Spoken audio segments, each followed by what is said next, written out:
Menteri Rangba ke Jelau Konrad ke Sangma Nekesni Ulong ba Mardor Iakren bat Menteri Rangba ke Assam Uhimanta Biswa Sarma Halor ke Jingjia bat Jingkulmar ke Bajah Malangkona Hinin Kesni Hagajuk kapor Ulayat Huru Bula Pha Ikipulit Bentok Kit Halor ke Tei ke Jingjia.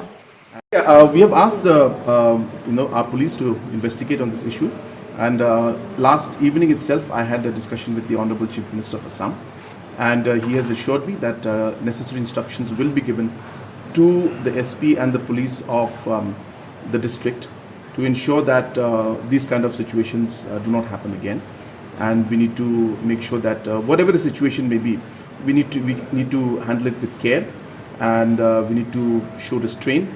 And he was also concerned about this issue, and he has assured me that he will get the necessary actions done in terms of informing them that these kind of incidents should not happen in the future, and the police will be asked and informed and instructed to maintain restraint, especially keeping in mind that discussions regarding the border issue are still on.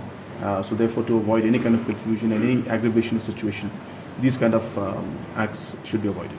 So the cops were clearly seen assaulting many of the villagers. So I saw the video too. Yeah. So therefore, I have asked Honorable CM that necessary action should be taken, and these kind of incidents should not be allowed to happen in the future.